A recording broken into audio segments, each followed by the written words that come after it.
So when I complain about Stanley Nwabali's goalkeeping blunder, people say, show me evidence. This is one of it. We are playing against Benin. Osimhen has scored at the 3rd minute. Now look at what Nwabali did. The Benin player did not even foul him, but he protested. And the ref did not even blow his whistle and award it as a foul. Nwabali dropped the ball in front of the Benin player, and the Benin player scored. If there is a video assistant referee, or if it's like Premier League or professional football, because Africa we are still developing, this is a clear goal.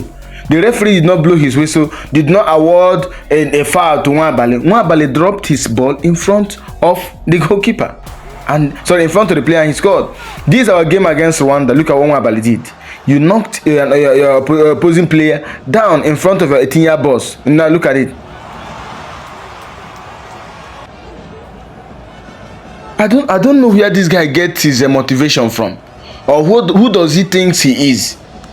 He was giving yellow card, and yet he was still raising his hand. The person that has suffered most at the hand of Nwabali is Wilfred Ndidi. Wilfred is a senior player that has been with the Super Eagles for a long time, but Nwabali doesn't even give Wilfred Ndidi the respect.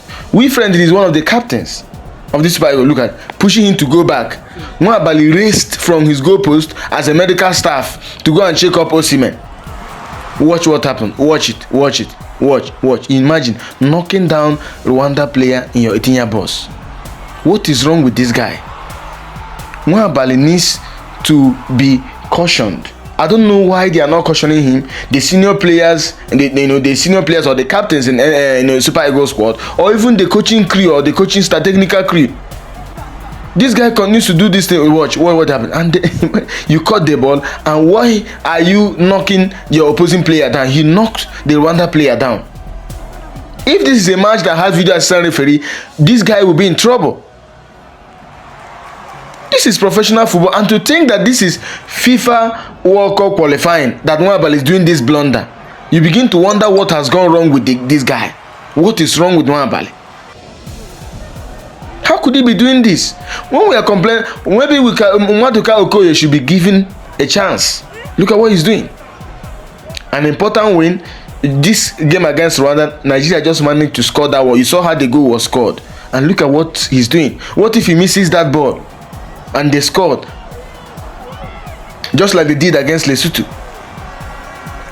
So every now and again, and I am not just me, many Nigerians are afraid as we are going to the playoff now to play Gabon. Gabon doesn't miss chances. Now this is a game against Lesotho. Nigeria was already leading 2-1. And we all know how Lesotho scored their one goal. How that Nwabali decided to drop ball in front of the Lesotho player. Look, Nwabali was showboating when we needed the win. There was no, look at the ball. Nwabali is in his 18-year box, so he's supposed to catch the ball. There is no need of him allowing the ball to hit his knee, but he needed to showboat in a game, just like the way they made us lose against Zimbabwe. If we had won against Zimbabwe, Nigeria would have qualified straight. You see? Now this is a game against Zimbabwe. Look at what happened. 90 minutes, extra time. And I blamed Trusekong. Look at Trusekong could not kick the ball out. And because Nwabali did not position himself well, the goal was scored. That's why Nigeria did not qualify today. If we have won Zimbabwe in this game, Nigeria would have won the group. South Africa won Group C with just 1 point. Look at what happened. Trusekong could not kick, they could not clear that ball out of danger. And Nwabali too was not well positioned because he always leave his position. As a prime Onana he is. So this is the game against Benin that was played 3 days ago. Nigeria has scored 3 goals, and we needed that 1 goal, 4th goal, for us to qualify for playoff. Nwabali was wasting time. In fact, I didn't get all the video. The fans were saying, we are saying give us 1 goal. Nwabali will catch the ball and hold it. Now he needed to be informed that we need 1 more goal. She stopped wasting time. So does it mean that these players go into the game don't knowing what is involved? It's a shame. In fact, I blame it on the technical crew. This is another angle of that kick. You can watch it from here again. Another angle of Nwabali's blunder against Lesotho. It would have been another 1-1 draw, and Nigeria won't be talking about playoff today. Look at. Just look. Just be looking. and this guy shot the ball. Nwabali is in his 18-year box, supposed to catch the ball. He was, and look at how the ball, and even through Sekong that was running, we couldn't even have done anything if the ball was, entering the goalpost. I don't know through Sekong and Nwabali who is worse. Now this is a Unity Cup, between Nigeria and Ghana. Just look at what Nwabali did. Look, he got the ball. He had Super Eagles players positioned different places, and he wanted to show. Look, and he passed it to a Ghanaian player. Thank God he was able to save it. And then when he complained, he now wanted, you see, he's accusing him. He doesn't even. He's very, very stubborn and rude. What is wrong with this guy? Why is it that Super Eagle players, senior players, let's say Osimhen and the likes, they are not cautioning this guy? The ref did not award the foul for you. You decided to drop the ball in front of your opposing player, and the guy scored. Maybe because the referee applied leniency. That's a goal. This is it's a goal. The ball was still in play,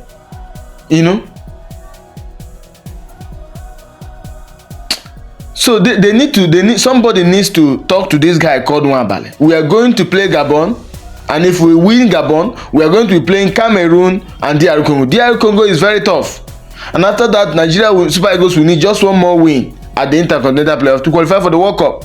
All this rubbish needs to stop. Thank God we are not using calculator again. You win, you go, you win, you progress. No more calculator. So that Nwabali will know that what we need in each progression, each game is a win. So if Nigeria is winning, he can waste all the time in the world. Nwabali needs to be cautioned, needs to be advised, needs to be counseled. We can't tolerate this nonsense. I don't understand how. In fact, I watched this. If you see some of the videos I got there is from Ademola Victor. The guy is doing well. Ademola Victor asked our coach Eric Shell a wonderful question. He said Nigeria is going to play against Benin, and for us to qualify for the playoff, we need to score 4 goals. He asked the coach, "How are you prepared for your team with your team to score these 4 goals?" I don't even know that these players, maybe other players know. Nwabali doesn't know that Nigeria needs 4 goals to progress to the playoff. Journalists already know. Players that know that they are derailing, that they are backward, they don't know that this is what is needed for them to progress. So he thought that the 3 goals was enough, and he started wasting time. If I were Super Eagles, this is why I like other club countries in Europe. As long as you know that you needed more goals, there is a mark. There is a mark goal maybe 3 or 4. When you score that, why not score more goals? And they felt reluctant. Thank God Frank Onyedika scored that goal. Imagine if that 4th goal was not scored, Nigeria would have been out. But now we still have the chance. Will Nwabali and Sekong learn something? Nwabali and Sekong, these 2 players, they are the ones I'm calling out. Sekong was the one that caused that goal against Zimbabwe. You saw it in the video. He would have cleared the ball from danger. He did not clear it. I don't know what the problem was. Sekong was the one that scored an own goal against South Africa. If we have gotten that 1-0 against South Africa, Nigeria would have still qualified. So all these things now we put behind. What are these guys planning? What is their plan ahead of the playoff next month on November? What are they planning? What is their decision? They need to bring something to the table, because Nigerians won't take it lightly with them. Every team now, every football nation that is in the playoff, Nigeria can beat them. Now look at the teams. I've said that before. The teams at this Intercontinental playoff. Let me start from Africa. DR Congo, Gabon, Cameroon. DR Congo, Gabon, Cameroon. These 3 teams, Nigeria can beat them. Then we go to the playoff. We have Bolivia, New Caledonia, we have Qatar, we have United Arab Emirates, and Iraq. Then we have